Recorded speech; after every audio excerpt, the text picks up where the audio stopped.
Tinguian. When the rice 60 had grown tall and it was near the time for it to ripen, Apanitala and Apanabalinian grew fearful lest the wild pigs should break in and destroy all their crop, so they sent their son, Kanag, to the field to guard the grain. Kanag willingly went to the place, but when he found that the fences were all strong so that the pigs could not get in, and he was left with nothing to do, life in the little watchhouse 61 grew lonely, and the boy became very unhappy. Each day Apanitala carried cooked rice and meat to his son in the field, but Kanag could not eat and always bade his father hang it in the watchhouse until he should want it each time Apanitala found the food of the day before still untouched, and he began to suspect that the boy was unhappy at having to guard the grain. But he said nothing of his fears to Apanabalinian. One day after his father had returned home, Kanag was so lonely that he used his magical power and became a little bird and flew up into the top of a tree. The next day when Apanitala came to the field he looked everywhere for his son, and when he could not find him he called, and from the top of a bamboo tree a little bird answered him. Realizing what had happened, the father was very sad and begged his son to come back and be a boy again, but Kanag only answered, "I would rather be a bird 62 and carry the messages of the spirits to the people." At last the father went home alone, and he and the boy's mother were filled with grief that they had lost their son. Some time after this, Apanitala prepared to go out to fight. He took his spear and shield and head-axe and started early one morning, but when he reached the gate of the town, Kanag flew over him, giving him a bad sign, so he turned back. The next morning he started again, and this time the little bird gave him a good sign, and knowing that nothing would injure him, he went on. After a long journey he reached a hostile town where the people said they were glad to see him, and added that because he was the first of his people who had dared to enter their town they intended to keep him there. "Oh," said Apanitala, "if you say that I cannot return home, call all your people together and we will fight." "You are very brave," answered his enemies, "if you wish to fight us all." And when the people had gathered together they laughed at him and said, "Why, one of our fingers would fight you." Nevertheless, Apanitala prepared to fight, and when the bravest of the enemy threw his spear and head-axe at him he jumped and escaped. They noticed that he jumped very high, so they all ran at him, throwing their spears and trying to kill him.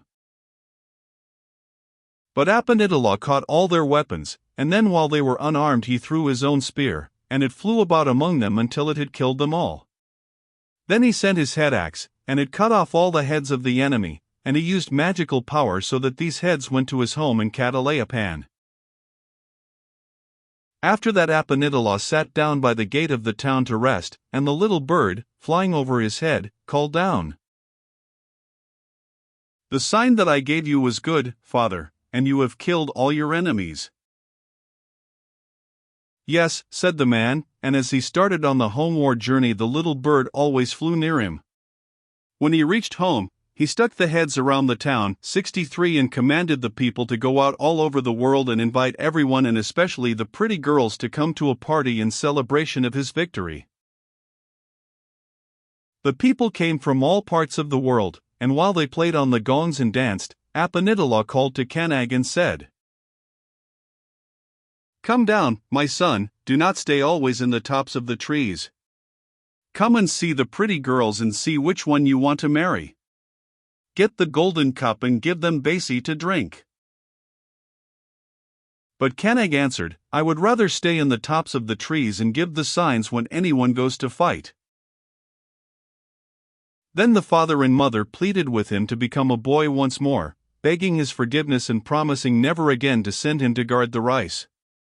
But he would not listen to them, and only flew away. Finding that they could not win in that way, Apanitala and Apanabalinian called the spirit servants, and commanded them to follow Kanag wherever he went, and to find a girl whom he would want to marry. So the spirit servants went after him, and wherever he went they followed. By and by they stopped near a well, and there the spirit servants used magic so that all the pretty girls nearby felt very hot, and in the early morning, they came to the well to bathe. One among them was so beautiful that she looked like a flame of fire 64 among the betel-nut blossoms, and when the servants saw her washing her hair they ran to Canag and begged him to come and see her. At first he would not listen to them, but after a while he flew into the top of a betel-nut tree nearby, and when he caught sight of her, he flew into the tree above her head. "But," said he to the servants, "what can I do if I become a man now, for I have no clothes and no headband?" "Do not worry about that," said the spirit servants, "for we have everything here for you." So Canag became a man and put on the clothes and headband, and he went to speak to the girl. He gave her betel nut, and they chewed together, and he said, "My name is Canag and I am the son of Apanitala and Apanabalinian." Then the girl said, "My name is Dipilisan and I am the daughter of Bangon and Dalanagan." When Dipilisan went home Canag followed her, and he told her parents his name and how he had changed into a little bird.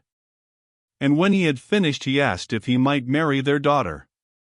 Bangon and his wife were greatly pleased that Canag wanted Dipilisan for his wife, but they were afraid that his parents might object, so they sent a messenger to invite Apanitala and Apanabalinian to come to visit them. As soon as Canag's parents heard that their son had become a man they were very happy and started at once to go to him, carrying many fine presents. Before arrangements for the wedding could be made, it was necessary to decide on the price to be paid for the girl. A long discussion took place. Bangon and Dalanagan finally said that the spirit house must be filled 9 times with different kinds of jars. When this was done Dalanagan raised her eyebrows, and half of the jars disappeared. Apanabalinian used her magical power and the spirit house was filled again, and then Dalanagan said to her, "Now the web of the spider shall be put around the town and you must put gold beads on it. If it does not break, Canag may marry Dipilisan." When Apanabalinian had put the gold beads on the thread, Dalanagan hung on it to see if it would hold. As it did not break, she declared that the sign was good, and Canag and Dipilisan were married. Then the people played on the copper gongs, danced, and made merry for a long time, and when they returned to their homes Canag and his bride went with Apanitala and Apanabalinian.